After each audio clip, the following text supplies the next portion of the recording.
স্বাগতম জনাইছো আমাৰ ইউটিউব চেনেল দ্য ফেবুলাছ ফেৰী লৈ।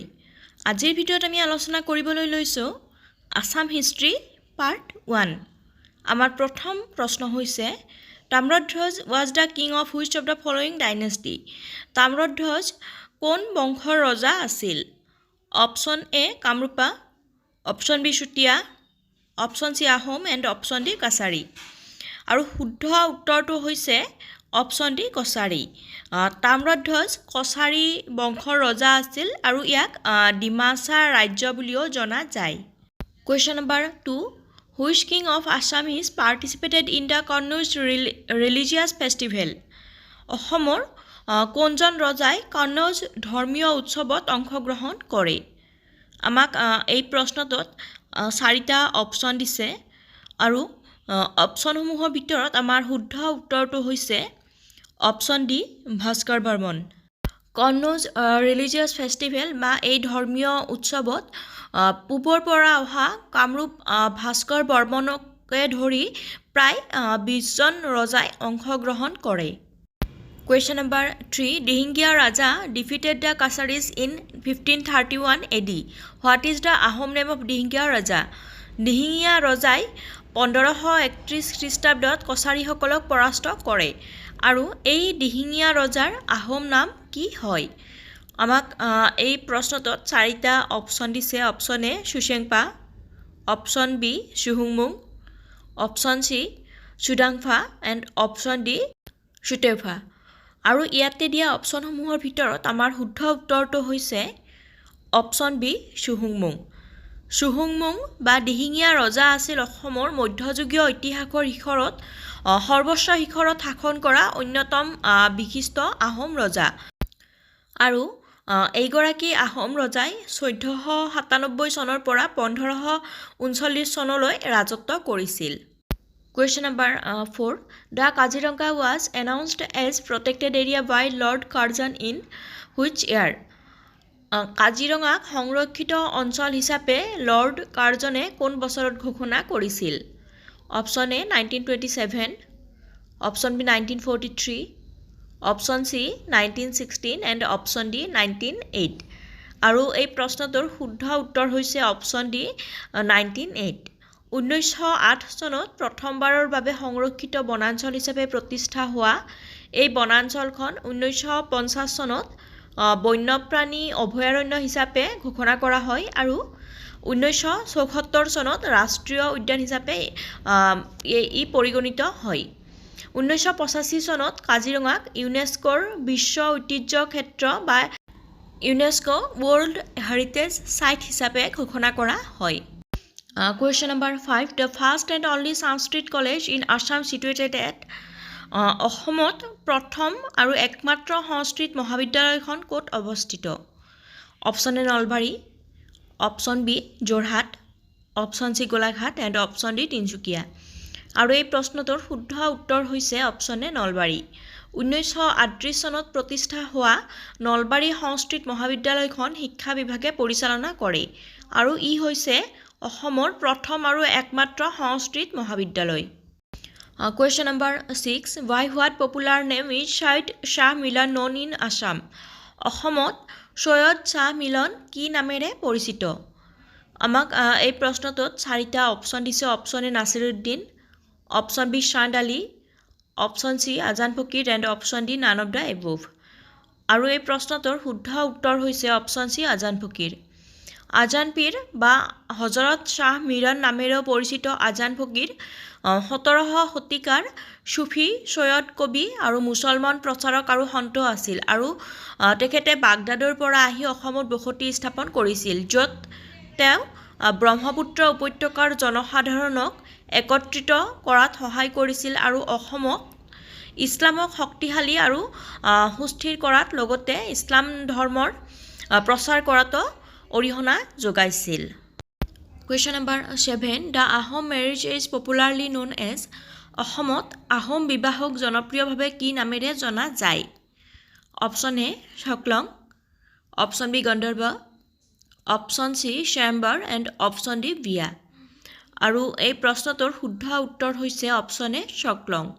অসমত ৱেডিং বা বিবাহক সাধাৰণতে বিয়া বুলি অভিহিত কৰা হয় আৰু এই বিবাহৰ এই বিশেষ পৰম্পৰাক আহোম সমাজত চকলং প্ৰথা নামেৰে জনা যায় Question number 8 In Sanskrit inscriptions the name of Naranarayan is mentioned as সংস্কৃত শিলালিপিত ৰজা নৰনাৰায়ণৰ নাম কিদৰে উল্লেখ আছে অপশ্যন এ ক্ষত্ৰিয় option B Purandar option C Malladev and option D Kamateshwar আৰু এই প্ৰশ্নটোৰ শুদ্ধ উত্তৰ হৈছে অপশ্যন সি মল্লদেৱ পিতৃৰ মৃত্যুৰ পিছত মানে 1540 চনত মল্লদেৱে সিংহাসনত আৰোহণ কৰি নৰনাৰায়ণ উপাধি লাভ কৰে আচলতে এই নৰনাৰায়ণ উপাধিটো তেখেতে বংশগতভাৱে লাভ কৰে আৰু সিংহাসনত আৰোহণ কৰাৰ পিছত তেখেতে চিলাৰায়ক যুৱৰাজ আৰু সামৰিক বাহিনীৰ প্ৰধান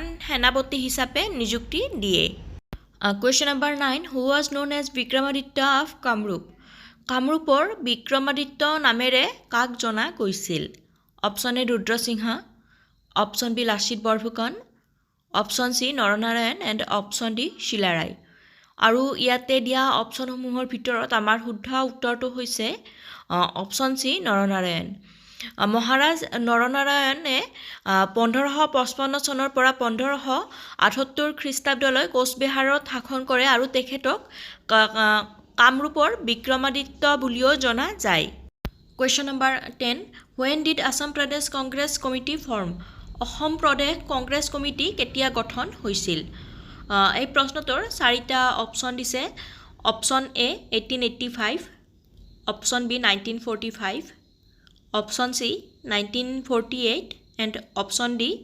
1921 আৰু ইয়াতে দিয়া অপশ্যনসমূহৰ ভিতৰত আমাৰ শুদ্ধ উত্তৰটো হৈছে অপশ্যন ডি 1921 1921 চনৰ জুন মাহত অসম প্ৰদেশ কংগ্ৰেছ কমিটি গঠন হয় আৰু ইয়াৰ মুখ্য কাৰ্যালয় গুৱাহাটী ৰাজীৱ ভৱনত অৱস্থিত আৰু এই সমিতিখন প্ৰতিষ্ঠা হোৱাৰ সময়ত প্ৰথম নিৰ্বাচিত সভাপতি আছিল কুলধৰ চলিহা আমি আগবাঢ়িছোঁ আমাৰ পৰৱৰ্তী প্ৰশ্ন Question number 11 লৈ Question number 11 In how many parts the British divided Assam for the provision of administration প্ৰশাসনৰ ব্যৱস্থাৰ বাবে ইংৰাজে অসমক কিমানটা খণ্ডত বিভক্ত কৰিছিল ইয়াতে চাৰিটা অপশ্যন দিছে আৰু অপশ্যনসমূহৰ ভিতৰত শুদ্ধ উত্তৰটো হৈছে অপশ্যন এ 2 ইংৰাজে প্ৰশাসনিক কামত অসমক দুটা ভাগত বিভক্ত কৰিছিল এটা হৈছে উচ্চ অসম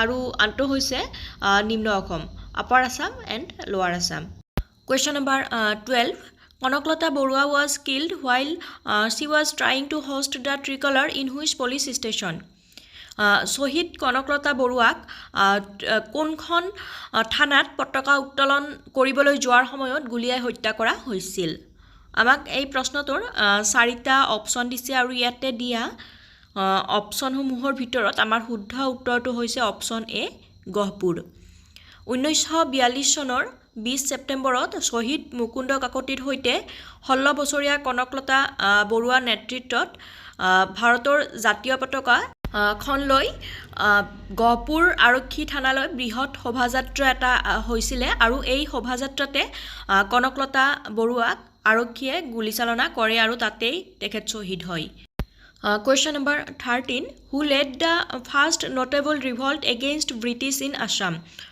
অসমত ব্ৰিটিছৰ বিৰুদ্ধে প্ৰথমটো বিদ্ৰোহৰ নেতৃত্ব কোনে দিছিল option A Piyoli Phukan option B Jiuram Dulia Phukan option C Gomdhar Konwar and option D Bhogeswari Phukanani আৰু ইয়াতে দিয়া অপশ্যনসমূহৰ ভিতৰত আমাৰ শুদ্ধ উত্তৰটো হৈছে অপশ্যন সি গোমধৰ কোঁৱৰ 1828 চনত আহোম ৰাজপৰিয়ালৰ এজন ৰাজকুমাৰ গোমধৰ কোঁৱৰ আৰু তেখেতৰ সহযোগী ধনঞ্জয় বৰগোহাঁই আৰু অনুগামীসকলে প্ৰথমবাৰৰ বাবে ইংৰাজৰ অসম দখলৰ বিৰুদ্ধে বিদ্ৰোহ কৰিছিল Question number 14 Who was the Ahom King when Mir Jumla invade Assam Mir Jumলাই Assam আক্ৰমণ কৰাৰ সময়ত আহোম ৰজা কোন আছিল ইয়াতে option A Rudrasingha option B Jayadhwaj Singha option C Pratap Singha and option D Chakradhwaj Sinha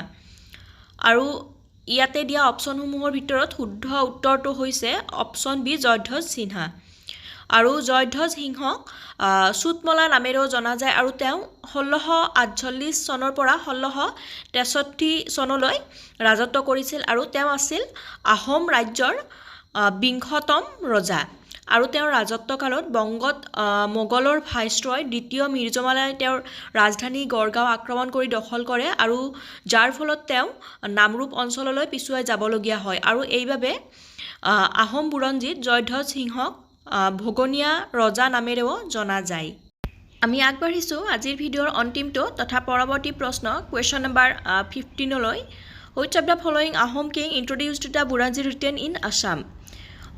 কোনজন আহোম ৰজাই অসমত বুৰঞ্জী লিখা প্ৰথা প্ৰৱৰ্তন কৰিছিল অপশ্যন 4টা দিয়া হৈছে option A Pratap Singha option B Rudra Singha option C Sukapha and option D Sukampha আৰু এই প্ৰশ্নটোৰ শুদ্ধ উত্তৰ হৈছে অপশ্যন সি চুকাফা বুৰঞ্জী দুই প্ৰকাৰৰ আছিল এটা হৈছে অফিচিয়েল বুৰঞ্জী আৰু আনটো হৈছে ফেমিলি বুৰঞ্জী বা পৰিয়ালমূলক বুৰঞ্জী আৰু অসমত পোন প্ৰথমবাৰৰ বাবে 16 শতিকাত আহোম ৰজা চুকাফাই বুৰঞ্জী লিখা প্ৰথা প্ৰৱৰ্তন কৰিছিল আমাৰ ভিডিঅ'টো আজিলৈ ইমানখিনিয়েই আপোনালোকে ধৈৰ্য সহকাৰে ভিডিঅ'টো শেষলৈ চোৱাৰ বাবে ধন্যবাদ